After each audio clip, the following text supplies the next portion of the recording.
One of the questions I often get asked at the moment is, where am I doing church?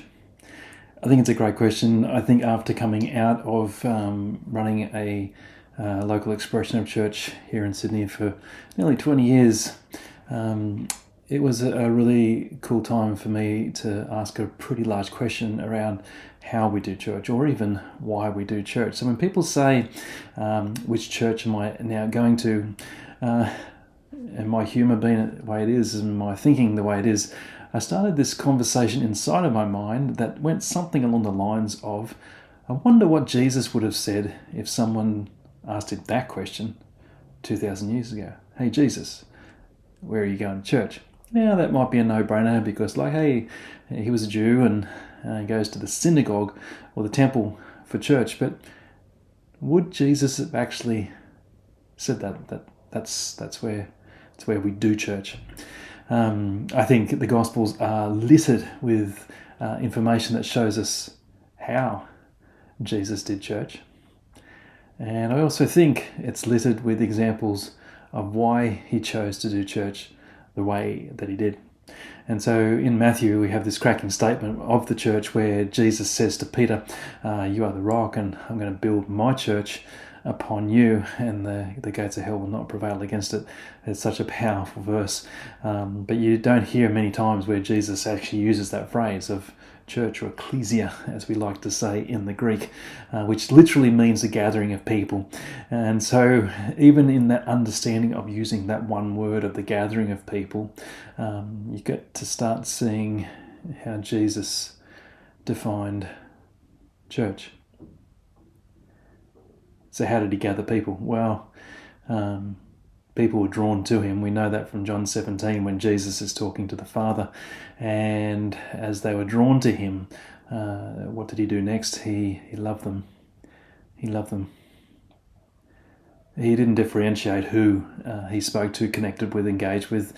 It didn't seem to bother him if the person was extraordinarily rich, like as in Zacchaeus's situation, or even the rich young ruler, even Herod himself, I guess. But it didn't seem to bother him if the lame and beggars and even lepers came to him. It didn't bother him when an unclean woman anointed his feet with perfume and tears and washed his feet with her hair. And so you start seeing something of the how Jesus did church. He gathered people. He gathered them around the very real concept that he wanted to walk with them and be with them. And so for me, when people say, Matt, where are you going to church and what are you doing for church? It's wherever God gathers people around me. That's where I'm going to be. And so there'll be some days where that'll just be Trish and I having coffee in the morning, and that's what we do.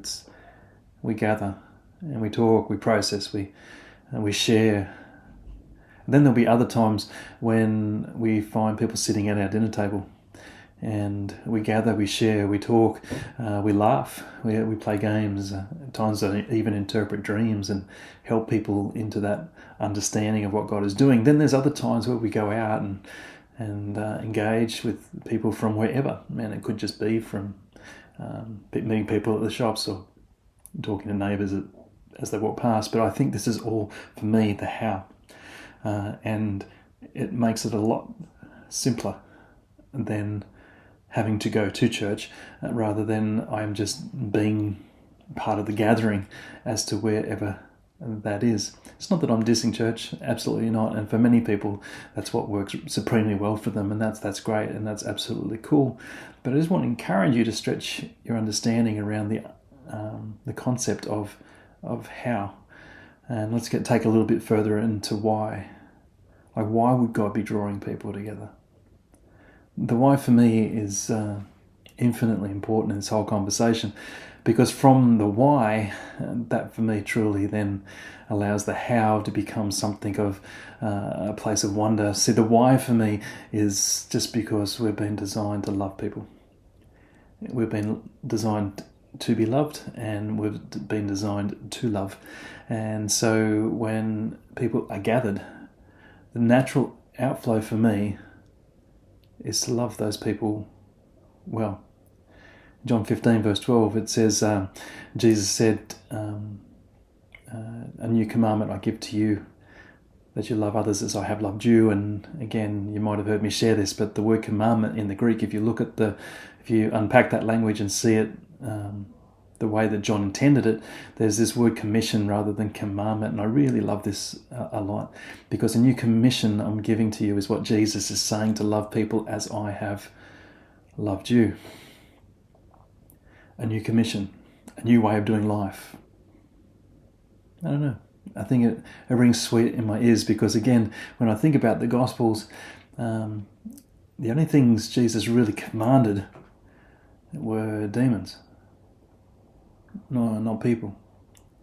And people he invited, people he sat with, people he loved on, people he gave time to, people he listened to, and listened to their questions. I really, really love this. And it's like this new commission I give to you, that we're going to love people well. And this is this why statement for me. Why? Well, when I see people existing in that place of the why, where I can love people well, what I'm seeing is lives that actually are transforming and changing. I have this belief that whenever love happens, God's actually doing something. And so in loving people well and creating safe places for them, before you know it, you start seeing the hearts and lives of people start becoming very open in relationship. And there's no better how when you see the why of loving people well. How just flows naturally from that. That can be 1,000 different ways. But if you love people well, if your why is in that realm, then you'll find the how, or that can be whichever way you want it to be. And I encourage you to think very much outside the box when you start thinking about the how when you gather people. So, for me, when people say, where are you going to church? Well, yeah, I am running an online community as well, and we do gather once a fortnight in Zoom, and we do these things called cafes through the week where people can come and gather with us. That's part of the how, and that's always up for grabs. That can always change. And so when we get the how behind the why, then we start seeing some truly beautiful places of transformation, of healing, and the miraculous, the Holy Spirit being released. It's truly, truly extraordinary. And so I just want to encourage you guys in this one little moment of, you call it teaching, just to think about your why. Why do you do church? If you get that down, the how, well, that can be 1,000 different ways, and Jesus showed us it's literally can be 1,000 different ways.